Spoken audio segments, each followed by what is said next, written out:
le son, le son aussi. Salut, j'espère que tu vas bien. Je te souhaite la bienvenue dans un nouveau podcast qui va pas être la continuité du précédent. Ce que je veux dire par là, c'est que il avait démarré une série qui va continuer dans les prochaines semaines à propos des voyages et ce qu'ils m'ont apporté, mais que je prends chronologiquement. Et pour autant, ça va pas suivre chaque semaine. Je m'explique, il va y avoir différents thèmes, je veux garder un rythme hebdomadaire, mais il va y avoir différents thèmes en fonction de la semaine. Et là, on va donc pas parler des Philippines et tout ce qui s'est passé là-bas. Voilà, ce sera pour un prochain épisode. Aujourd'hui, c'est Bucarest, puisque j'ai sorti hier, me semble-t-il, la vidéo sur Barbares Civilisés à propos de l'urbanisme de Ceausescu. Et dans sa structure, même si j'ai peut-être un peu débordé, je voulais la garder sur l'urbanisme de Ceausescu. Pourtant, je n'ai pas vu que ça à Bucarest. Je ne suis pas un robot obsessionnel de l'urbanisme. Loin de là, j'ai un cœur. Aujourd'hui, c'est lui qui va parler de Bucarest, qui est une ville que j'ai bien aimée. Et donc, ce podcast, en fait, il va être en deux parties. J'ai évidemment des notes, toujours sur papier. Tant qu'on est dans la technique aussi, je rappelle que il n'est pas encore sur les plateformes, le podcast. Je le mettrai quand j'estimerai que je suis meilleur dans cet exercice-là du podcast. Ça m'a fait bégayer carrément, de douter de mes capacités. J'en doute pas du tout, c'est juste que, évidemment, le format sera bon, je sais pas, moi, entre le 10e et le 20e, je préviendrai. Dans tous les cas, je dirais que je l'ai mis sur ta plateforme de podcast préférée. Et pour le moment, ça va rester sur YouTube dans ce format audiovisuel. Voilà. Mais à ce rythme-là, ça ne devrait pas arriver dans si longtemps que ça. Donc, je disais que j'ai mes notes sous les yeux, là, que j'ai faites à l'écrit. Elles sont, si c'est quand même plus structuré que d'habitude, c'est un petit peu mieux, et ça nous donne deux parties. La première, assez légère à propos de Bucarest. Voilà. Destination vacances, il y a marqué. Voilà, ça promet. Et la seconde, plus spécifiquement sur la vidéo et les raisons pour lesquelles je suis pas satisfait de la vidéo que j'ai sortie. Voilà, je suis pas très content.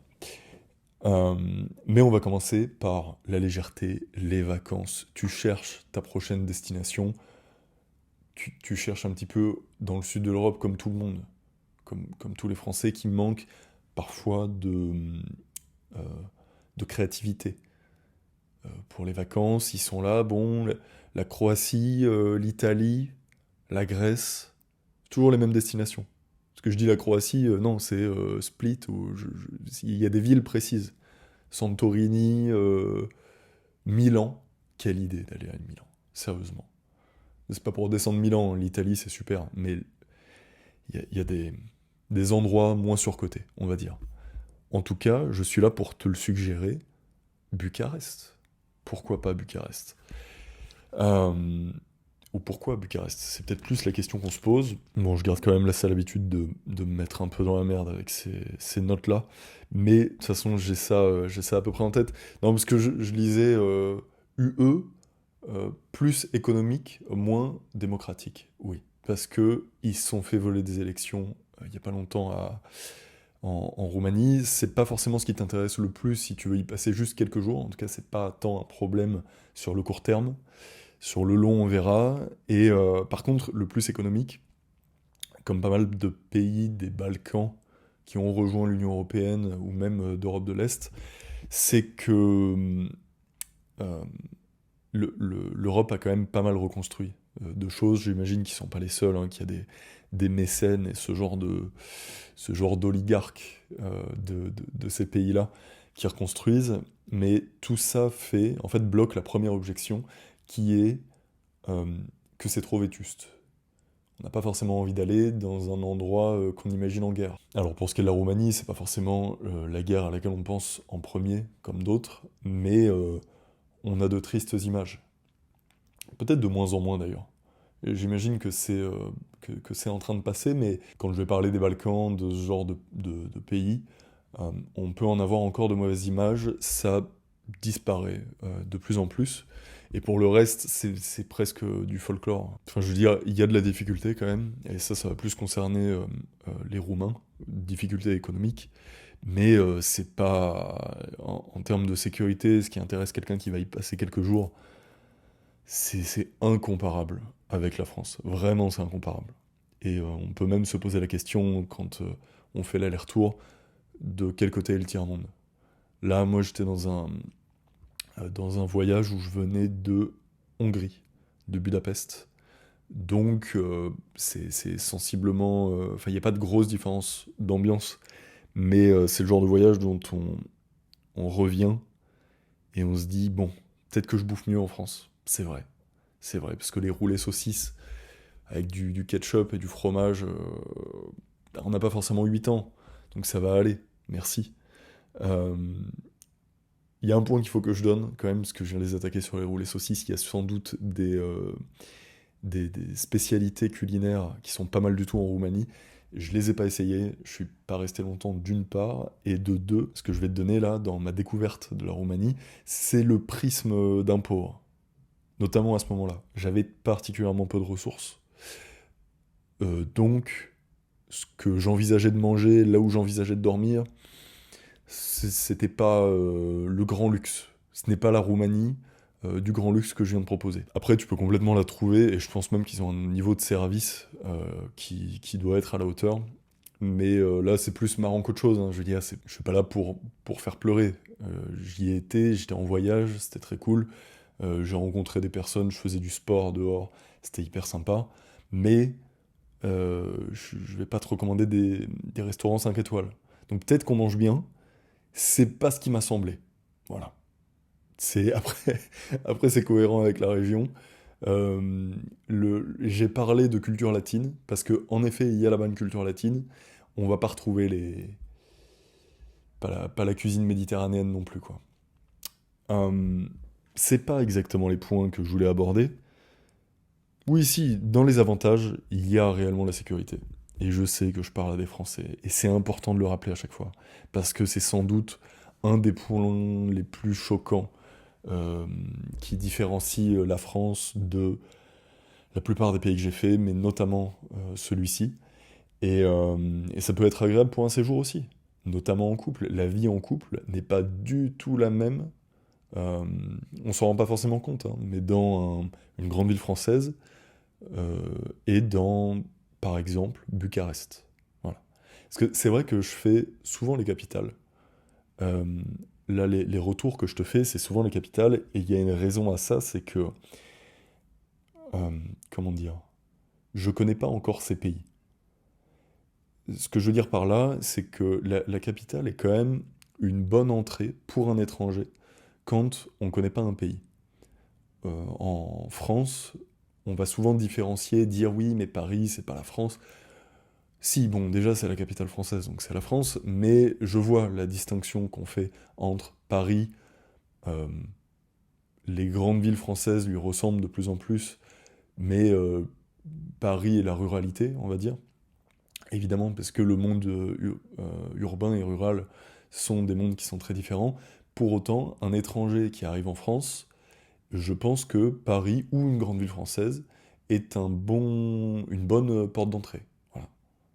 Et donc, tous les commentaires que je vois, je suis plus sur les vidéos courtes, Instagram, les trucs comme ça, où on voit des images catastrophiques de Paris, et des gens, des étrangers dans les commentaires, non, plutôt des Français qui parlent à des étrangers en leur disant «Oui, mais ça c'est Paris, le reste de la France, ça va, vous inquiétez pas». Non, non, c'est pas, il n'y a pas une différence si grande que ça entre l'ambiance des villes françaises et après, bon voilà, je ferme la parenthèse, mais tout ça pour dire que euh, je pense, quand on va dans un nouveau pays, que commencer par la capitale, c'est pas mal du tout. Et c'est aussi là qu'il y a une concentration de d'énergie, d'autres étrangers comme nous aussi, et donc de tout ce qu'il faut pour les accueillir. Et puis, si c'est la capitale, souvent une concentration d'histoire qui nous y amène. C'est aussi ce qui fait que dans ce voyage de quelques mois où j'ai fait plusieurs pays, j'ai fait presque que des capitales. Évidemment, après, je suis allé à Istanbul, qui n'est pas la capitale j'allais dire de la Grèce, euh, de la Turquie, mais en même temps, qui va à Ankara? Je pose la question, qui, à part si t'es fan de la République turque, à la limite, mais bon, je ferme définitivement la parenthèse, là, ça m'a énervé. Je reprends mes notes, mais oui, j'ai noté soirée agréable, ça va avec la sécurité, mais pas uniquement, parce que c'est une assez jolie ville qui a ouais, un vrai mode de vie européen. euh, Ils savent vivre. Je vais pas dire que leurs voisins savent pas vivre, c'est pas ça du tout. Loin de là. J'aime bien, moi, les Balkans, mais la dimension latine, on la sentait aussi dans les terrasses, dans les manières de consommer, dans les dynamiques, les petites dynamiques sociales, voilà, qu'il y avait. Euh, c'est quelque chose qui est en fait plus chiant à décrire qu'à voir, c'est pour ça que je la suggère. Et il y a toute une partie de la ville dont j'ai assez peu parlé dans la vidéo, mais qui est absolument charmante. Euh, alors, je la distinguerai en trois parties. Il y a dans la vidéo les deux dont je vais parler, parce que c'est le thème. Euh, Ça va plutôt être les vieux bouts de ville qui restent avec les monastères et les églises, euh, franchement, qui sont très jolis. C'est vraiment une culture aussi à connaître. Et pour les jeunes Français en quête de spiritualité, parce qu'il y en a plein qui vont chercher en Asie euh, la spiritualité, parce qu'ils ont l'impression qu'elle n'y est pas en France. Tu découvriras qu'elle y est en France, qu'on a une, une spiritualité infiniment riche. Mais entre deux, voilà, c'est un petit peu l'Orient aussi. Euh, c'est presque l'Asie, quelque part. On est en face, enfin, on n'est pas loin. Et il y a des lieux de culte avec une odeur d'encens et des chants. Donc c'est aussi, je dis ça en rigolant, mais parce que c'est pas exactement le thème et surtout le ton là de ce podcast que les questions spirituelles. Mais pour moi, c'est une ville qui a eu un vrai intérêt là-dessus, et notamment en fait par rapport à ce contraste-là que je décris dans la vidéo entre ces vieux monastères qui ont été sauvés par Eugeniu Iordache. Et oui, je rentabilise le fait d'avoir appris un nom roumain. Mais ces monastères-là et églises qui ont été sauvés, derrière un urbanisme très froid. Et même si c'est quelque chose qu'on peut apprécier dans l'ensemble, je dirais, de l'ex-URSS, ce, à la fois la chaleur dans cette foi qu'ont les gens dans le christianisme pour les territoires que j'ai faits, et de l'autre côté, euh, la froideur du communisme et de ce qu'il a laissé d'un point de vue urbanistique, même s'il n'a pas forcément laissé que du mauvais, il y a aussi, et c'est vrai que je m'y suis pas attardé, parce que ça n'a pas un grand intérêt dans cette vidéo-là, mais j'imagine qu'il y a plein de gens à Bucarest, ou qui venaient de la ruralité roumaine, qui ont pu être logés grâce au projet immobilier communiste. Il va y avoir pas mal de blocs, même si en termes de comment dire, parce que je sais que j'en ai souvent parlé en fait, parce que c'est un truc qui m'intéresse, mais en termes de brutalisme, d'architecture brutaliste, c'est pas le pays que j'ai trouvé le plus intéressant. Clairement, là où je suis, en Géorgie, ou plus proche de la Roumanie et de chez nous, la Serbie, il y a beaucoup plus d'intérêt, je trouve. Quoi qu'il en soit, pour revenir sur la ville, il y a donc ces deux parties-là dont j'ai parlé, avec le contraste fort entre les deux, et puis toute une autre partie de la ville qui a été beaucoup moins secouée, et avec de la vraie belle architecture néoclassique, comme ce que les gens viennent chercher à Paris. Quand je dis belle, c'est même pas forcément...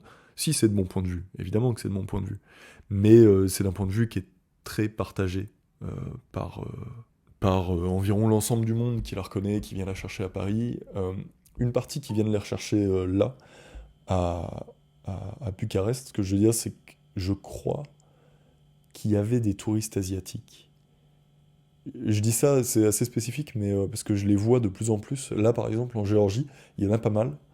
Euh, et je trouve qu'il y en a de plus en plus en Europe de l'Est. Je dis de plus en plus, en même temps, j'y étais pas avant, mais c'est pas forcément l'image que j'en avais. Pour moi, ils venaient directement à Paris, à Londres peut-être, bon bref. Là, en tout cas, il y en avait à Bucarest, et c'est parce qu'ils viennent aussi apprécier cette architecture-là, sans pour autant avoir les désagréments qu'ils ont à Paris, c'est-à-dire se faire arracher les sacs et faire ça a un nom marrant ce phénomène, l'espèce de dépression qu'ils font après être allés à Paris. Il faut vraiment en parler de ce truc-là, la dépression jaune. Il y a, il y a un, comment dire, il y a un terme à moitié, c'est avec jaune dedans. Donc il y a un truc un peu marrant. Mais c'est pas marrant. C'est pas marrant. Ils ont un idéal, on leur brise. Parce qu'ils arrivent à Paris, ils se rendent compte qu'ils peuvent pas se balader tranquille sans se faire arracher. Bref. Je, je te l'ai pas suggéré, mais fais-toi ta meilleure boisson caféinée, évidemment. J'ai avec moi, bah, le café qu'on trouve en Roumanie, en fait.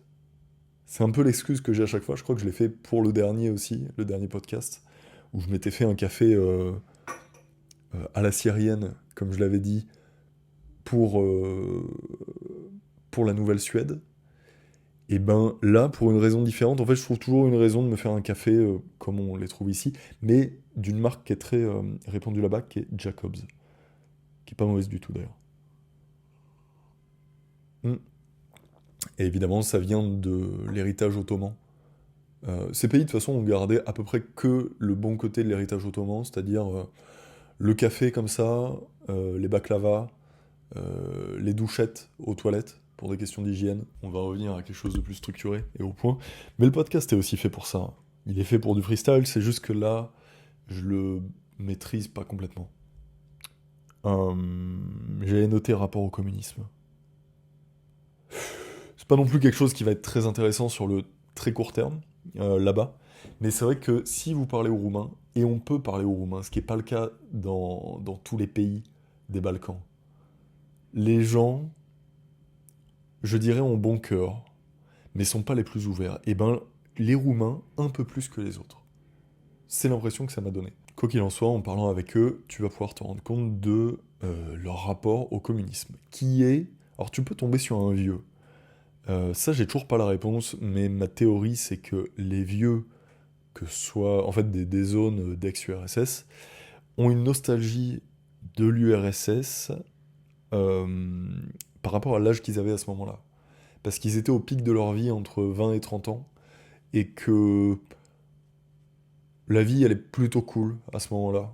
Voilà, c'est la vision que j'ai.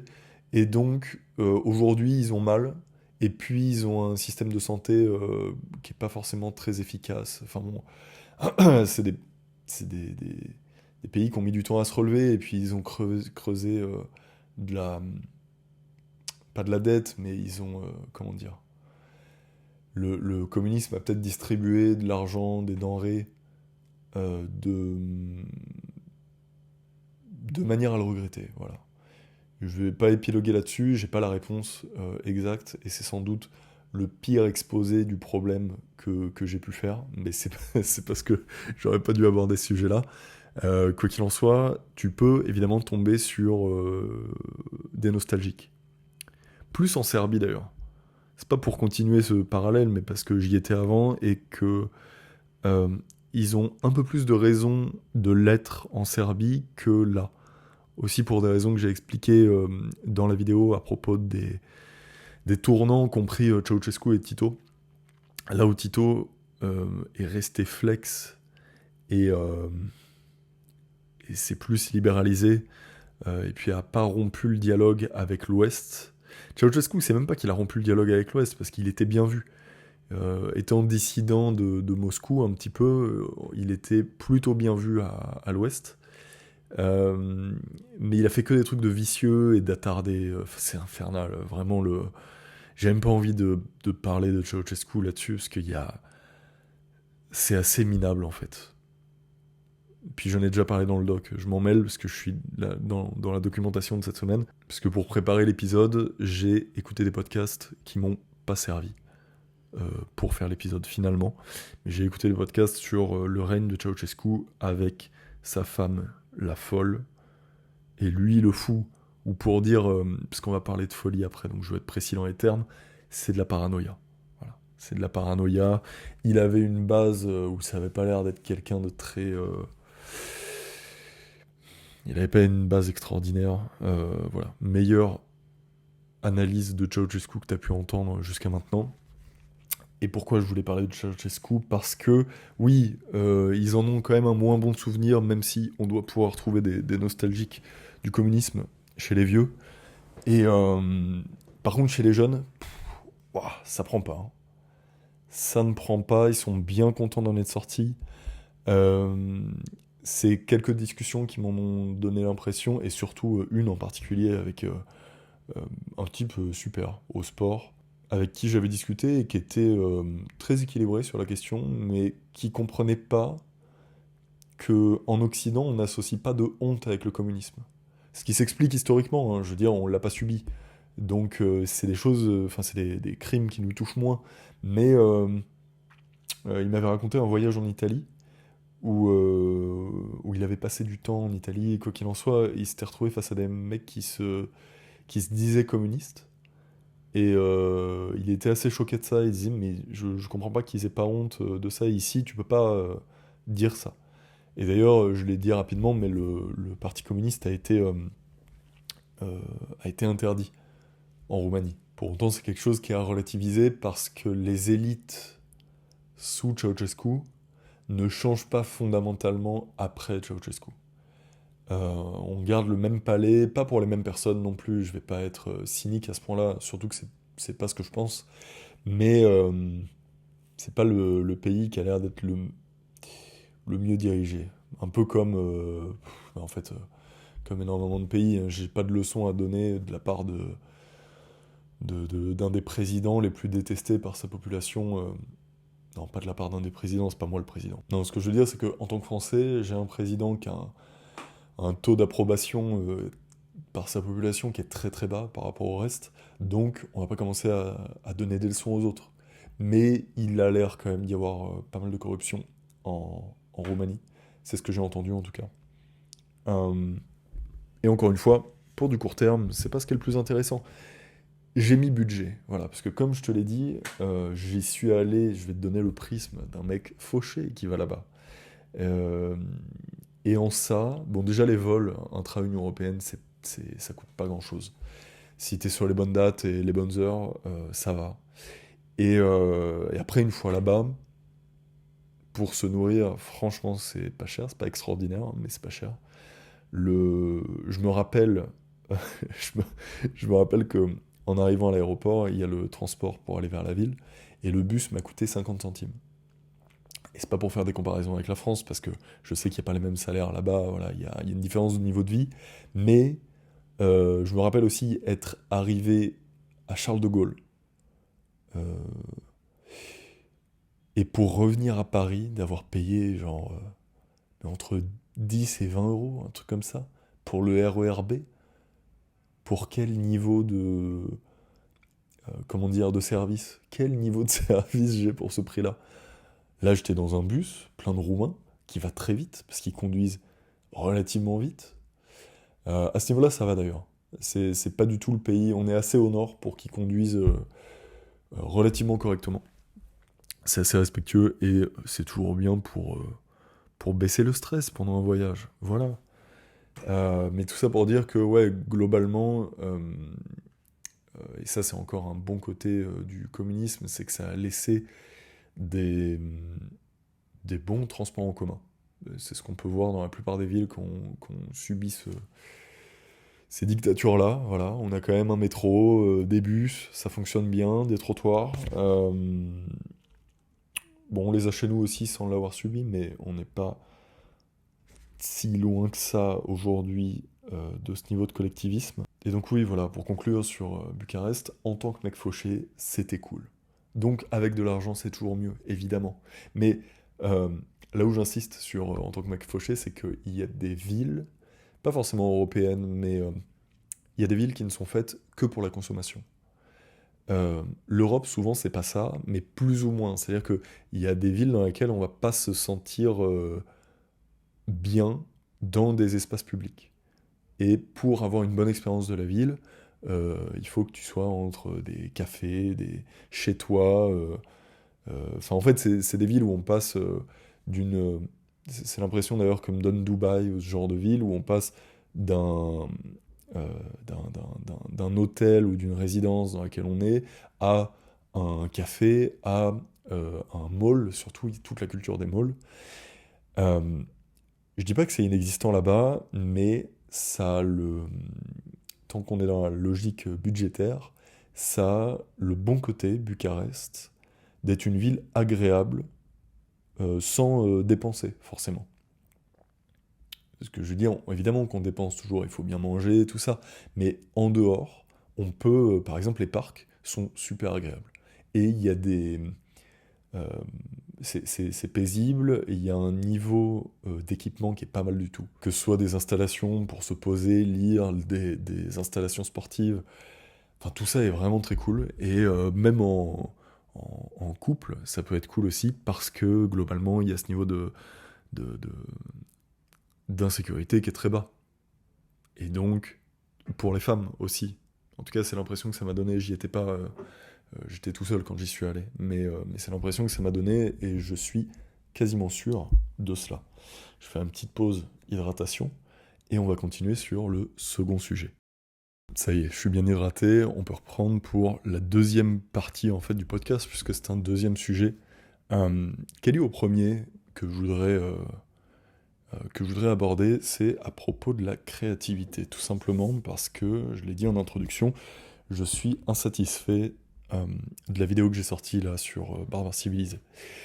Pas tellement du thème, le thème était assez bon, simplement j'aurais dû sortir cette vidéo il y a des mois, parce que j'ai eu l'inspiration il y a des mois, quand j'étais en Roumanie, euh, tout est allé en plus très vite, c'est ce qui était prévu, que je filme là-bas, que j'écrive et que ça sorte, allez, une semaine après, tout au plus. C'est absolument pas ce qui s'est passé, et comme énormément de mes projets, je l'ai mis de côté. Euh, je l'ai mis de côté, il a refroidi, entre guillemets, c'est-à-dire que j'ai perdu un petit peu l'élan, et j'ai essayé de le retrouver là, mais assez artificiellement. Euh, Même en me renseignant sur Ceausescu, sur ce qu'il avait fait, je retrouvais plus l'espèce de flamme, l'inspiration initiale. Et pour autant, j'ai pas voulu que ça traîne, et je pense que j'ai eu raison là-dessus, que ça traîne pas, parce que ça m'aurait ralenti en fait. J'aurais pu ne pas le sortir aussi. Euh, j'ai préféré le sortir comme ça, et puis ça m'apprendra pour la suite. Euh, Ce que je veux dire par là, c'est que le point que j'ai noté là à l'écrit, c'est respecte l'inspiration. Parce que ça vient sur une leçon un peu plus large, dont je suis le premier à bénéficier. Hein. C'est une leçon surtout pour moi, mais je me permets de te la donner parce que j'ai tellement mis de projets de côté, raté d'opportunités et gâché de potentiel, que je me trouve très bien placé pour t'expliquer ça. Euh, Là, ce qui s'est passé, c'est que c'est souvent pendant le tournage, en fait, que je ressens cette énergie-là et que je la transmets surtout. L'idée, la plupart de mes vidéos sont pas scriptées. Il y a des points, quand même, que j'essaie de suivre, mais le moins possible, histoire de pouvoir transmettre l'émotion. Pour moi, c'est ce qui est le plus important.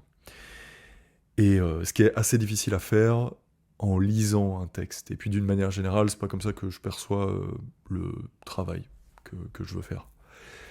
Donc, l'émotion va pas forcément être positive, mais comment dire ça?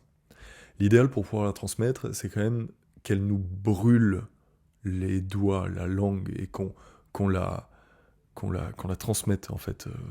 Je me répète un petit peu, pardon, dans les termes. Je vais améliorer aussi mon vocabulaire à force de, de, de continuer à lire en français. Mon objectif, c'est d'avoir un meilleur niveau de français que quand j'habitais en France. Voilà. Parce que pour donner des nouvelles, je n'y habite plus, plus à l'année en tout cas,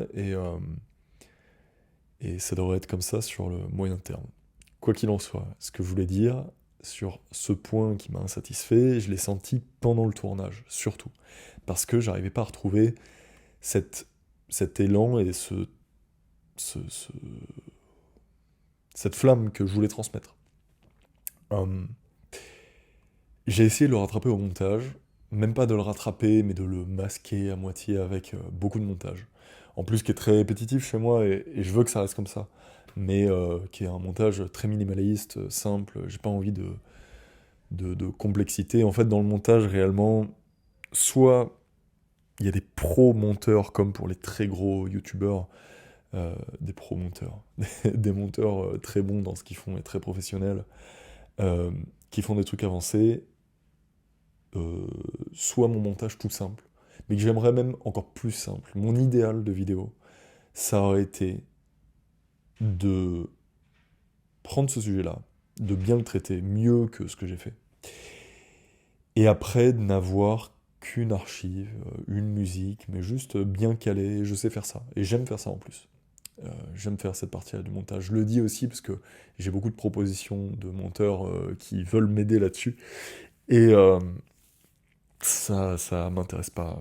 Je vais pas épiloguer là-dessus non plus, mais c'est pas, pour le moment, c'est pas du tout une chose que j'ai envie de déléguer, et ça fait partie euh, de la création que je veux, enfin voilà, je veux continuer à la faire. Là, simplement, si l'expérience de montage n'était pas bonne, c'est parce que j'ai voulu compenser le fait que j'étais pas dedans, en rajoutant, en me cachant le plus possible derrière plein d'archives.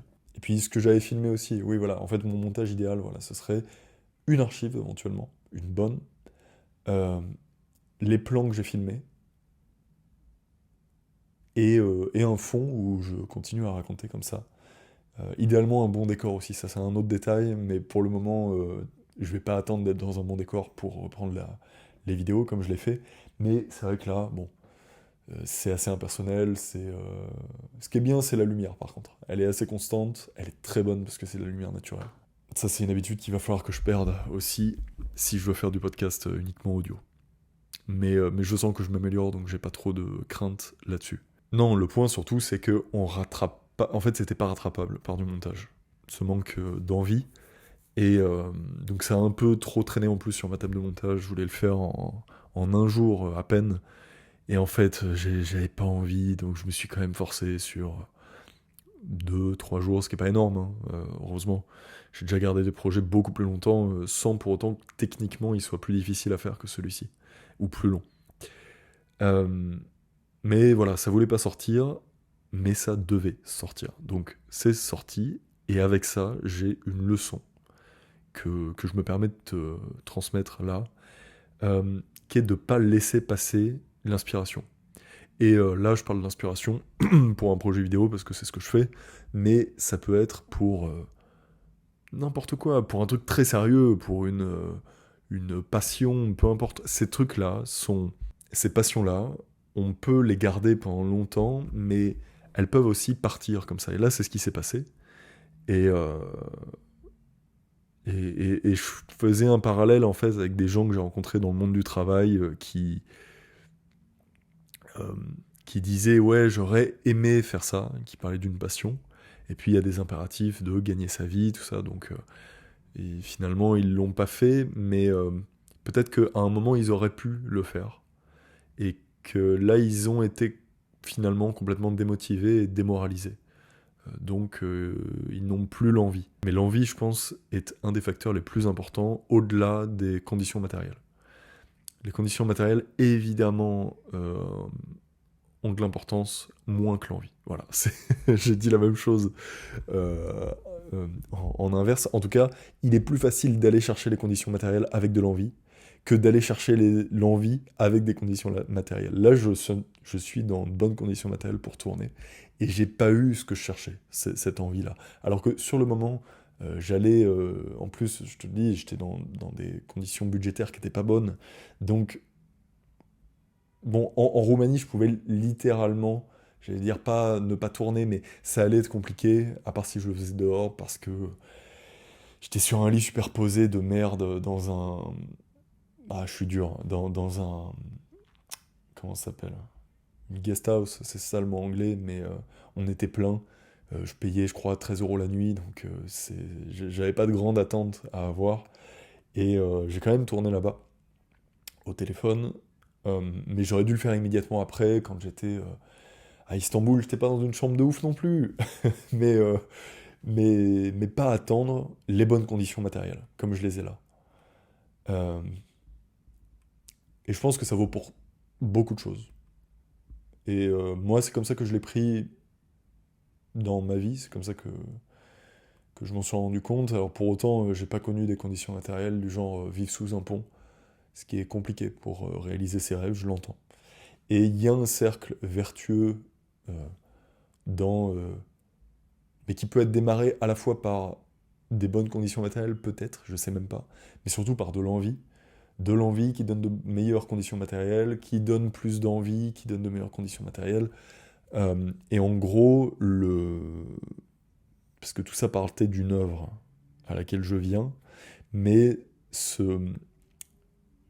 on peut déclencher ce cercle vertueux, pardon, plus facilement avec beaucoup d'envie et de motivation. Euh, et j'en parle là parce que ça m'a manqué. Et l'œuvre dont je voulais parler, c'en était une qui traînait sur mon bureau de William Blake. William Blake, personnage très étrange, dont j'ai lu la poésie, et dont je n'ai pas compris grand-chose, en tout cas là où il voulait en venir. Je comprenais la poésie, mais ça m'a pas particulièrement touché, peut-être aussi parce que j'ai lu une traduction française. Peut-être les poètes qu'il faut les lire plutôt dans leur... j'imagine hein, ouais, que je suis pas un grand amateur de poésie, mais que la poésie se lit plutôt dans le langage d'origine du poète. Quoi qu'il en soit, ça m'a sa poésie m'a pas tellement touché, mais ce qui m'avait amené à sa poésie, c'est une œuvre qui s'appelle peut-être Le Grand Architecte ou en anglais c'est The Ancient, wow, l'Ancien, The Ancient of Days, voilà. Euh, et c'était une œuvre que je vais pouvoir t'afficher là. Je profite encore d'être en vidéo pour t'afficher cette œuvre-là, mais c'est aussi, je la mettrai sans doute en miniature. Donc si t'es juste en train de m'écouter, voilà, c'est ce que j'ai mis en vignette. Et c'est une œuvre toute simple, qui n'a pas un sens particulièrement profond, mais qui m'a touché quand même, de le... comment dire? De l'idée, cet homme barbu là qui est dans le ciel. Alors oui, il y a des... Ça s'appelle le grand architecte, tout ça, donc il y a des parallèles avec Dieu, mais ça critique sans doute des trucs de son époque. J'ai vu qu'il avait été déçu de la Révolution française.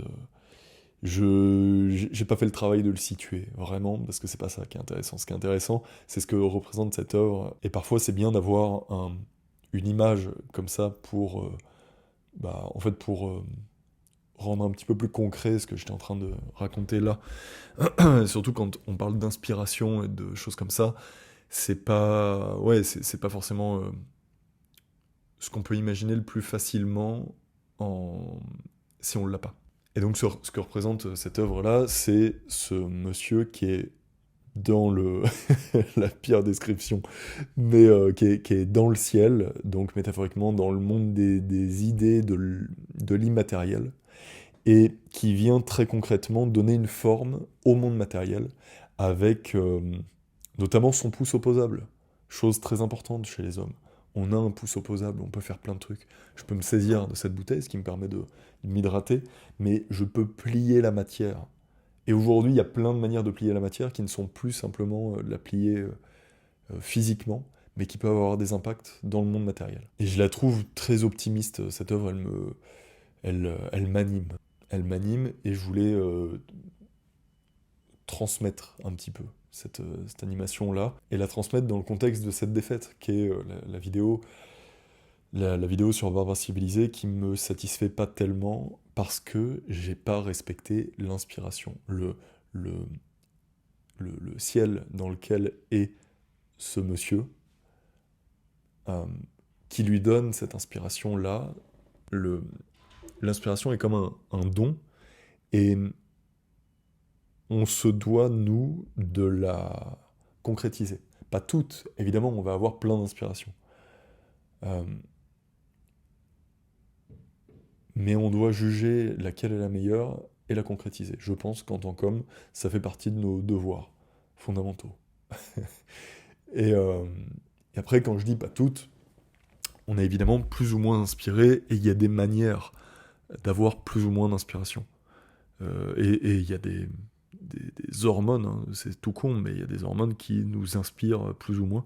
Enfin, je veux dire, chimiquement, notre chimie va influencer le, l'inspiration et l'envie de vivre, toutes ces pulsions de vie différentes qu'on peut avoir et qu'on peut garder en nous et transmettre.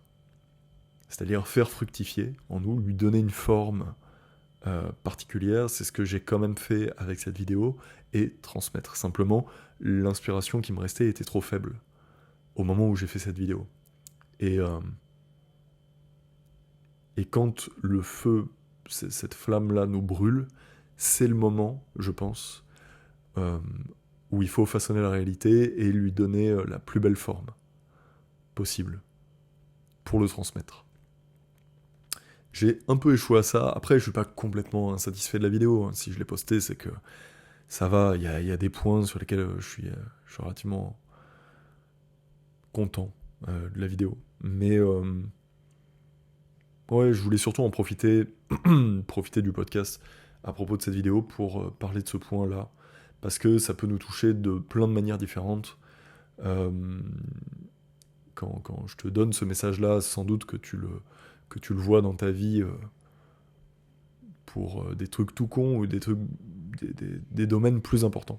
Et évidemment, cette réflexion, elle s'inscrit dans un débat sur lequel beaucoup s'opposent, qui est la question de si la matière détermine l'immatériel, les idées, tout ça, ou inversement, si les idées euh, déterminent la matière. Je pense, c'est pas pour faire le mec nuancé, alors là, moi, et arrêtez de vous battre, je viens de résumer vos, vos opinions de manière très succincte, moi je vais donner la mienne, elle est nuancée, voilà. J'ai le... comment on appelle ça? J'ai la supériorité morale de la nuance parce que j'ai réfléchi. Non, c'est pas tellement ça, mais je pense que tout le monde de toute façon sera à peu près d'accord avec ça, mais la conclusion, c'est que les deux se déterminent. Et la matière, les mecs dépressifs qui disent que c'est uniquement la matière qui détermine tout, tout l'immatériel, bon, bah, ils reflètent en fait dans leur philosophie de merde leur manque de vie. Et après, je vais avoir une préférence pour les autres, même s'ils peuvent être la mauvaise foi des autres, en tout cas, qui vont dire que non, la matière est complètement déterminée par l'immatériel. Bah, je m'entends mieux avec eux. Voilà. Je suis pas de cet avis-là non plus. Je pense qu'il y a les deux. Et c'est aussi comme ça qu'on crée les cercles vertueux et vicieux. euh, Parce que l'immatériel détermine la matière, qui elle-même détermine l'immatériel, qui détermine la matière. Voilà. Et c'est comme ça qu'on peut rentrer dans un cercle vicieux ou vertueux, qui sont des forces. C'est pas pour rien qu'il y a des expressions là-dessus. Hein. C'est des forces qui existent et qui nous meuvent.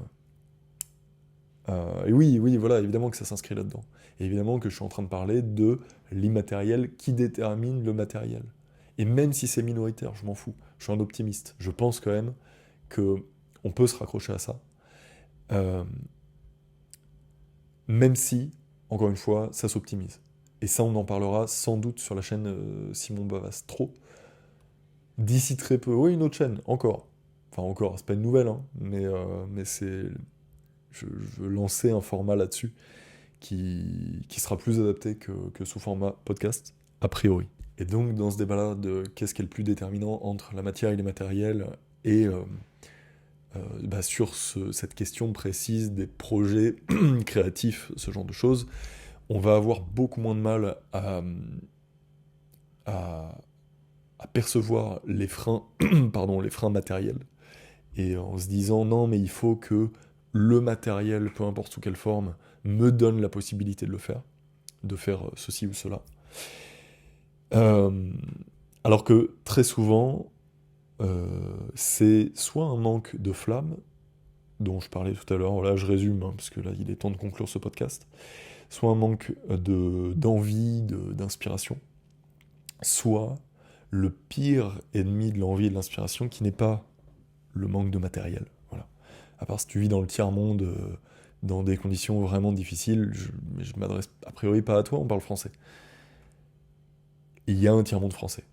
Enfin, je veux dire, il y a toute une partie de l'Afrique qui est francophone, mais qui doit être minoritaire dans mon public. Mais voilà, enfin, tu m'écoutes avec...